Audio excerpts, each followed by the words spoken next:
ইতিমধ্যে আমাৰ যিটো 4 লাইন মৰাণ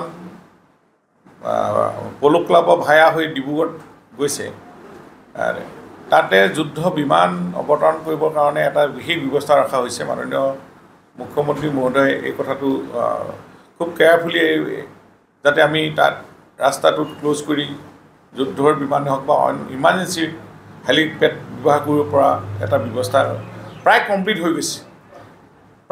হৈ গৈছে। এইটোৱে আমাৰ বিভিন্ন আমাক ক'ৰবাত প্ৰধানমন্ত্ৰী হওক বা বিভিন্ন ধৰণৰ বিমান ইয়াতে অৱতৰণ কৰিব পৰা এটা ব্যৱস্থা কৰি দিছে। এইটোৱে মই ভাবিছোঁ উজনি অসমৰ বিশেষকৈ ডিব্ৰুগড় চৰাইদেউ শিৱসাগৰ জিলাৰ কাৰণে এইটো এটা অতি আমাৰ খুব ভাল খবৰ। আৰু কনষ্ট্ৰাকশ্যন কোম্পানী ইতিমধ্যে কাম প্ৰায় 99% কমপ্লিট হৈছে। আমি নিজেও ভিজিট দিছোঁ। মুখ্যমন্ত্ৰীও যোৱা কেইদিনমানৰ ৰিভিউ মিটিঙত কথাখিনি ক্লিয়াৰলি তেওঁ স্পীচত কথাখিনি কৈছে। এই এটা আমাৰ নতুন সংযোজন আৰু আমি ৰাস্তাৰ ওপৰতে এনেধৰণে যুদ্ধৰে হওক হেলিকপ্টাৰ বিমানেই হওক এনেধৰণে অৱতৰণ কৰি যে আমাৰ কিমান উন্নত ব্যৱস্থা হৈছে অসমখন এই কথাটো ইয়াৰ দ্বাৰা প্ৰমাণ হৈছে।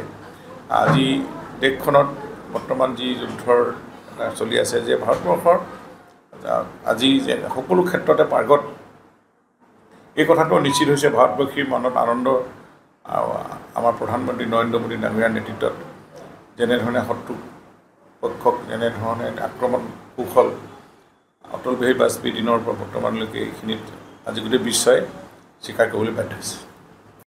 ইতিমধ্যে আমাৰ যিটো 4 লাইন মৰাণ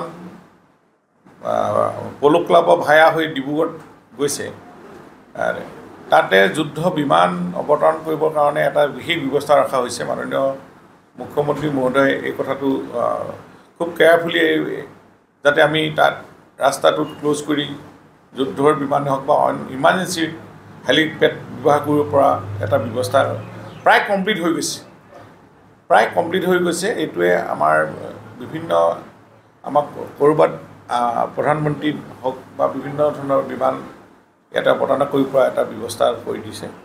এইটোৱে মই ভাবিছোঁ উজনি অসমৰ বিশেষকৈ ডিব্ৰুগড় চৰাইদেউ শিৱসাগৰ জিলাৰ কাৰণে এইটো এটা অতি আমাৰ খুব ভাল খবৰ। আৰু কনষ্ট্ৰাকশ্যন কোম্পানী ইতিমধ্যে কাম প্ৰায় 99% কমপ্লিট হৈছে। আমি নিজেও ভিজিট দিছোঁ। মুখ্যমন্ত্ৰীও যোৱা কেইদিনমানৰ ৰিভিউ মিটিঙত কথাখিনি ক্লিয়াৰলি তেওঁ স্পীচত কথাখিনি কৈছে। এই এটা আমাৰ নতুন সংযোজন আৰু আমি ৰাস্তাৰ ওপৰতে এনেধৰণে যুদ্ধৰে হওক হেলিকপ্টাৰ বিমানেই হওক এনেধৰণে অৱতৰণ কৰি যে আমাৰ কিমান উন্নত ব্যৱস্থা হৈছে অসমখন এই কথাটো ইয়াৰ দ্বাৰা প্ৰমাণ হৈছে। আজি দেশখনত বৰ্তমান যি যুদ্ধৰ চলি আছে যে ভাৰতবৰ্ষৰ আজি যে সকলো ক্ষেত্ৰতে পাৰ্গত এই কথাটো নিশ্চিত হৈছে। ভাৰতবাসীৰ মনত আনন্দ আমাৰ প্ৰধানমন্ত্ৰী নৰেন্দ্ৰ মোদী ডাঙৰীয়াৰ নেতৃত্বত যেনেধৰণে শত্ৰু পক্ষক যেনেধৰণে আক্ৰমণ কৌশল অটল বিহাৰী বাজপেয়ীৰ দিনৰ পৰা বৰ্তমানলৈকে এইখিনিত আজি গোটেই বিশ্বই স্বীকাৰ কৰিবলৈ বাধ্য হৈছে। যিকোনো খবৰৰ বাবে যোগাযোগ কৰক 7099017330 লগতে 7099017110 নম্বৰত।